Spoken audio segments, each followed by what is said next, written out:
चार्चल आगरतला कृष्णनगर प्रदेश BJP हाबानग कक्तमा थुमरानि पान्दा संतुजखा कक्तमा थुमरानि पान्दाव मानजगैका प्रदेश BJP नि खुकपाङ Navendu Bhattacharya media in-charge Sunit सरकार कक्तमा थुमरानि बस्कांग प्रदेश बीजेपी नि खुकपाङ नवेन्दु भट्टाचार्य शाखा हाकतर गनागै कांग्रेस बदलक तंकसंग लोकरंनि बिसिंग ओरैपरै फुनागै तंखा जुदा जुदा कक्तमा थुमनाय रोगनि बिसिंतै ओरैपरै फुनागै तंखा अब गसिवै नाहाइमान गलाक शाखा प्रदेश बीजेपी खुकपाङ नवेन्दु भट्टाचार्य मन्त्री बख्रक नरेन्द्र मोदी हाकतन सुकांगै तलांना बागै हायं गनांगै सुकांजाक बिहारनि चंगबारिय मन्त्री बख्रक नरेन्द्र मोदी नतियै खुक हामिया कक सामानि अब वानसुगै मानिया शाखा खुकपाङ नवेन्दु भट्टाचार्य हाकतनि मन्त्री बख्रक नरेन्द्र मोदीनि थै थांजाक बुमानो सुदुसे कक हामिया खुक हामिया सालायसिवो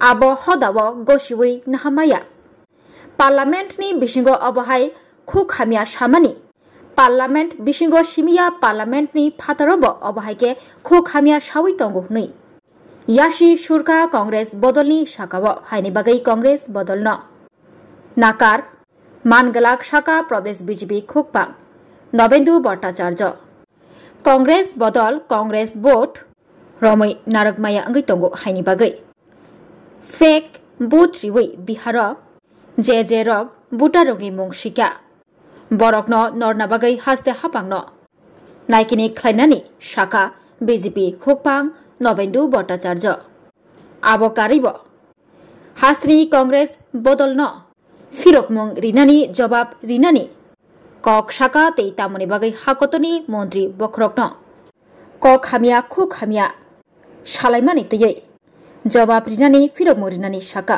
प्रदेश कांग्रेसनि बदल रग्न बीजेपी खुकपाङ नवेन्दु भट्टाचार्य মোটামুটিভাবে ইতিমধ্যেই জানেন যে দেশব্যাপী কংগ্রেস যে ধরনের বক্তব্য রাখছে বিশেষ করে প্রধানমন্ত্রী এবং সাংবিধানিক পদ সংক্রান্ত বিষয়ে যারা যারা যুক্ত আছেন বা সাংবিধানিক পদমর্যাদা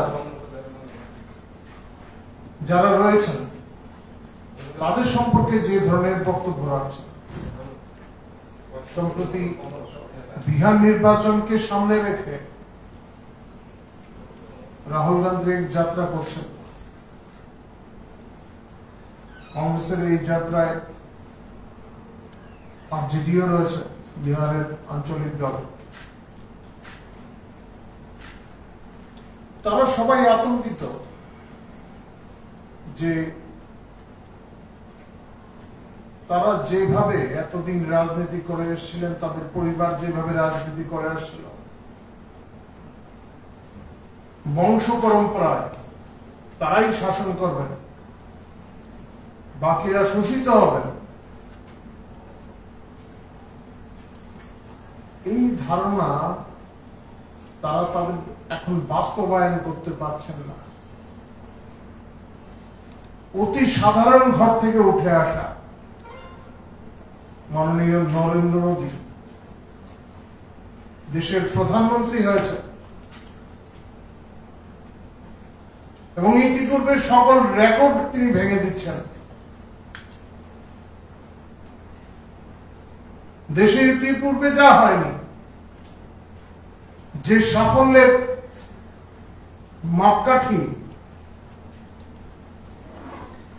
প্রধানমন্ত্রীর জন্য সমগ্র বিশ্ব দেখছে জনপ্রিয়তার নিরিখে শুধু এই দেশেই না সমগ্র বিশ্বে সবার চাইতে উন্নত দেশগুলির যারা রাষ্ট্রপ্রধানরা আছেন তাদের চাইতেও অনেক অনেক বেশি এগিয়ে আছেন জনপ্রিয়তার নিরিখে এই অবস্থায় যারা ক্ষমতার বাইরে থাকতে পারেন না অস্বস্তি ভোগ করেন যারা মনে করেন শুধুমাত্র শাসন করার অধিকার তাদেরই আছে, তারাই শাসন করবেন। পরম্পরাগত ভাবে তাদের পরিবার শাসন করছে, এখন তারাও শাসন করবেন। এই যাদের ভাবনা, তারা অস্থির হয়ে উঠেছে।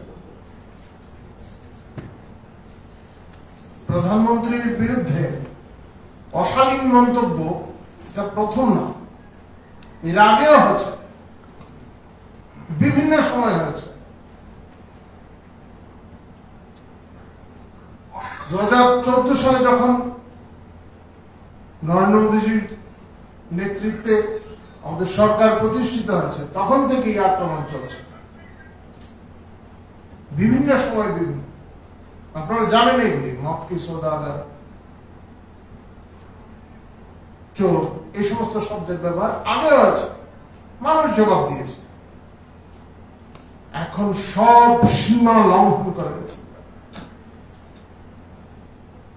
প্রধানমন্ত্রীর মাতা যিনি প্রয়াত হয়েছেন,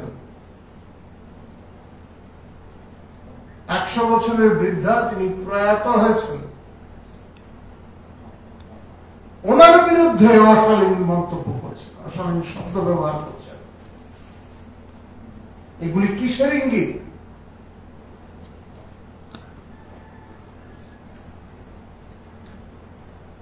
এটা তাদের অস্থিরতা, তারা যে মানসিক ভাবে অস্থির হয়ে পড়েছেন এতটা সময় ধরে, তারা ক্ষমতার বাইরে, এটা তার ইঙ্গিত।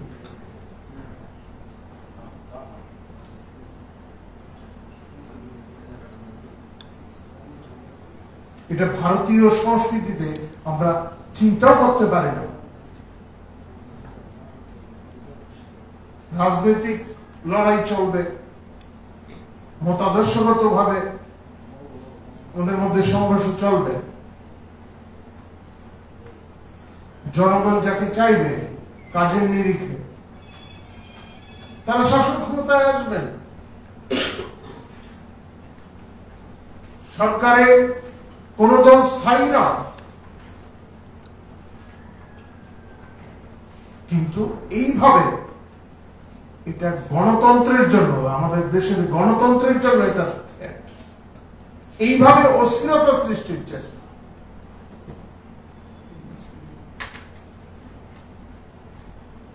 সংসদের ভেতরে এই ধরনের শব্দ ব্যবহার হয়েছে, অসংসদীয় শব্দ, এবং আপনারা দেখেছেন অধ্যক্ষ বারংবার এই কথাগুলি বলেছেন। সংসদের মর্যাদা হানিকর শব্দ এই নেতাদের কাছ থেকে এসেছে। এখন সংসদের বাইরে এসে তারা এগুলি করছেন, এবং তাদের সমর্থকদের মাধ্যমে এই যে দ্বার ভাঙ্গার জনসভা, প্রধানমন্ত্রীর মাকে জড়িয়ে এইভাবে অভব্য আচরণ, অভব্য শব্দের ব্যবহার, এগুলি তাদের প্ররোচনার প্রতিফল।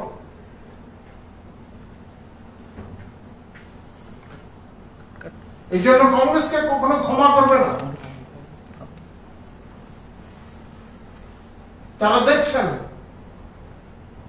এতদিন ধরে তারা যেভাবে ভোট ব্যাংক তৈরি করছিলেন, তাতে আঘাত করছে। এই ভোট ব্যাংক তারা ধরে রাখতে পারছেন না। অনুপ্রবেশকারীদের যেভাবে ভোটার তালিকায় নিয়ে আসা হয়েছিল, বিভিন্নভাবে স্থানীয় প্রশাসনকে কাজে লাগিয়ে আধার বা অন্যান্য কার্ডগুলির ব্যবস্থা করে দিয়েছিল, সেগুলি ধরা পড়ছে। এদের বিতরণ করা হচ্ছে, এখন অস্থির হয়ে উঠছে।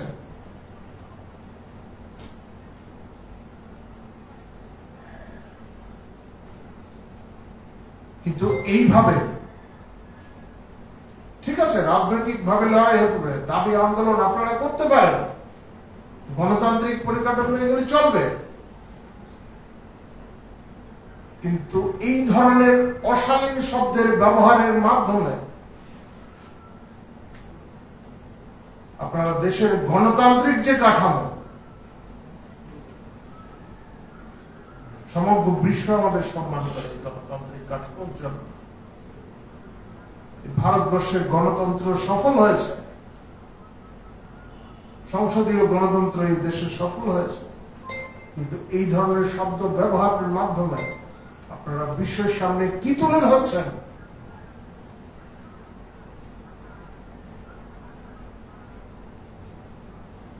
এই রাজ্যে কংগ্রেস এখন অনেকটাই ক্ষয়িষ্ণু, কিন্তু যাই হোক কয়েকজন তো এজেন্সিটাকে বাঁচিয়ে রেখেছেন। তাদেরকেও জবাব দিতে হবে মানুষের কাছে, রাজ্যের মানুষের কাছে।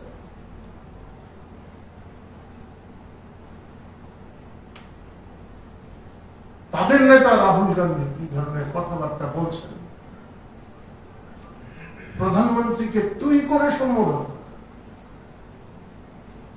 এই তুই তুকারি করা এটা কিসের সংস্কৃতি? প্রত্যেকটা সাংবিধানিক সংস্থা যা আপনাদের কোন না কোনো ভাবে আপনাদের সিদ্ধান্তের বিরুদ্ধে যাচ্ছে, তাকে আপনারা আক্রমণ করছেন।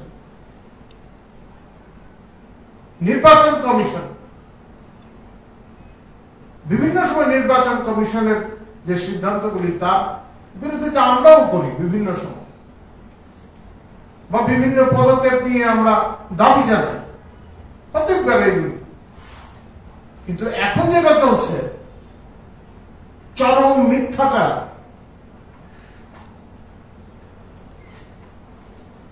এই সাংবিধানিক যে সংস্থাকে আছে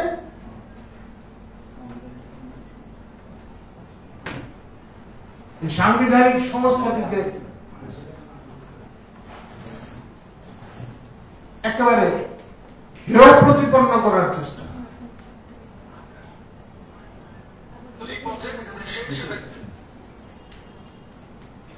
এটা কাম্য হতে পারে না। শুধুমাত্র এই নির্বাচন কমিশন, তার আগে আপনারা দেখেছেন দেশের সেনা প্রধান বলছে সুরক্ষা গুন্ডা।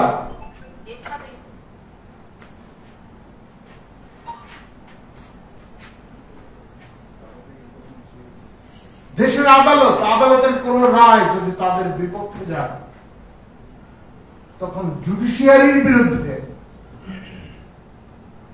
বিচার ব্যবস্থার বিরুদ্ধে তারা অনাস্থা প্রকাশ করেন। এটা তো হতে পারে না।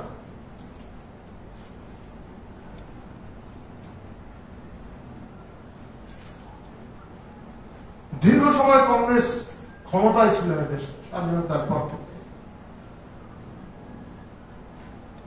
সিংহভাগ সময়। আমরা তো সবে মাত্র, কিন্তু তাদের সময়কালে কি হয়েছে বিভিন্ন সময় আপনারা দেখেছেন। আমাদের মিডিয়া কোঅর্ডিনেটর আছেন, কিছুদিন আগে সামাজিক মাধ্যমে একটি ছবিও দিয়েছিল, আপনারা হয়তো দেখেছেন। রাজীব গান্ধী, সোনিয়া গান্ধী দাঁড়িয়ে আছেন, ব্যালট পেপার জমা করছেন রাজেশ খান্না। এই ছিল গণতন্ত্র। এটা গণতন্ত্র।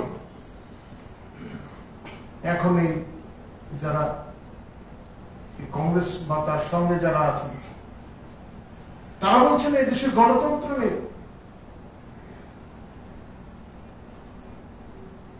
হিটলার সাহেব বলছেন। এত সবের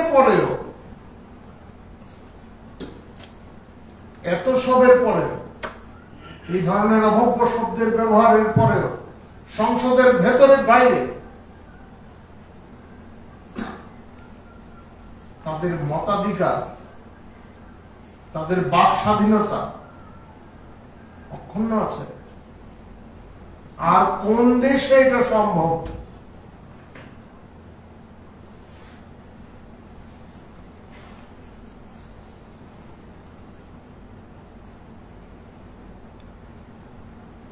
কিন্তু মনে রাখতে হবে, সংবিধান মত প্রকাশের অধিকার দিয়েছে, কিন্তু এটা কিন্তু অবাধ নয়। যারা এখানে কংগ্রেসের এজেন্সিটাকে বাঁচিয়ে রেখেছেন তাদের মধ্যে অনেকেই আইনজ্ঞ রয়েছে, তারাও জানেন এই বিষয়গুলি।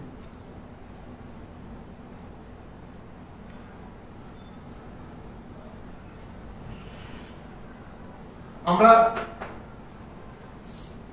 প্রদেশ ভারতীয় জনতা পার্টির তরফ থেকে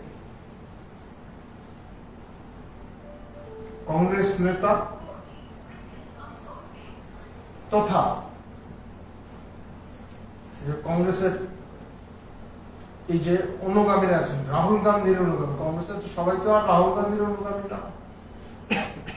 অনেকেই বিভিন্ন সময়, আপনারা দেখেছেন বিভিন্ন সময় রাহুল গান্ধীর আচার আচরণ নিয়ে অনেকেই মন্তব্য করছেন,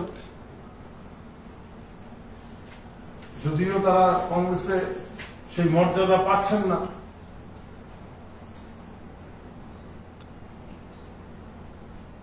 প্রত্যেকেই উচিত প্রধানমন্ত্রীর বিরুদ্ধে বা সাংবিধানিক পদে যারা আছেন, সাংবিধানিক সংস্থা যেগুলি আছে, এগুলির সম্মান যাতে অক্ষুণ্ণ থাকে,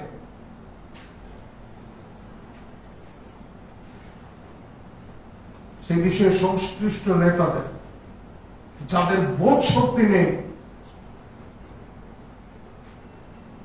যাদের শিক্ষায় খামতি রয়েছে, তাদের বোঝানোর চেষ্টা করবেন। যাই হোক, আপনাদের যদি কিছু জিজ্ঞাসা থাকে আপনারা জিজ্ঞাসা করতে পারেন। আজকে তো কংগ্রেস এখানে মিছিল করছে কেন্দ্রীয় সরকারের বিরুদ্ধে বা মোদীর বিরুদ্ধে অভিযোগ করে আজকে একটা মহাবরণ অভিযান করছে, কি বলবো রাজ্য? এই রাজ্যের কংগ্রেসের ভোট চুরি, এই ছবিগুলিতে আছে। মানে তারা যখন ক্ষমতায় ছিলেন, কংগ্রেস যখন ক্ষমতায় ছিল, তখন মানে আমি নাম নিতে চাইছি না, তখনকার একজন কেন্দ্রীয় মন্ত্রী ছিলেন, উনি প্রয়াত হয়েছেন, আমি ওনার নামটা নিতে চাই না, ওনার নামটা বিকৃত করে দেওয়া হয়েছিল, সন্ত্রাস শব্দ লাগিয়ে দেওয়া হয়েছিল, ওনার নাম বিকৃত করে, ওনার নামটাকে বিকৃত করে দেওয়া হয়েছিল।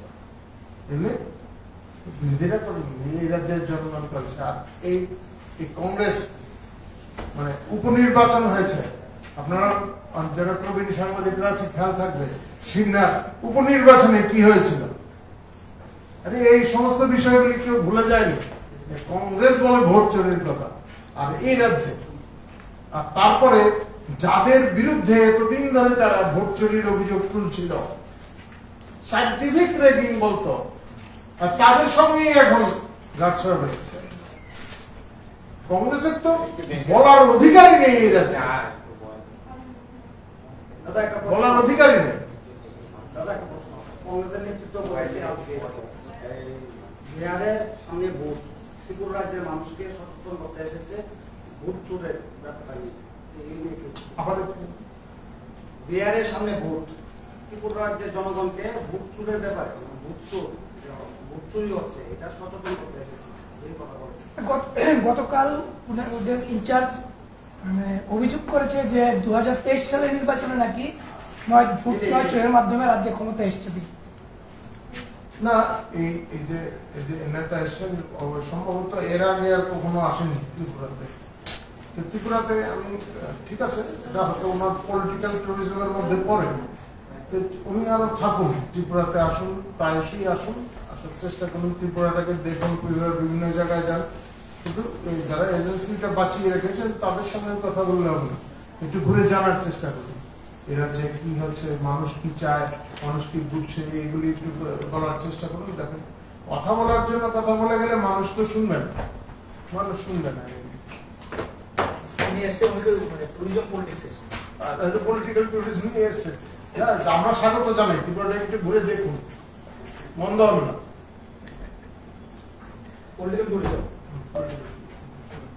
ধন্যবাদ।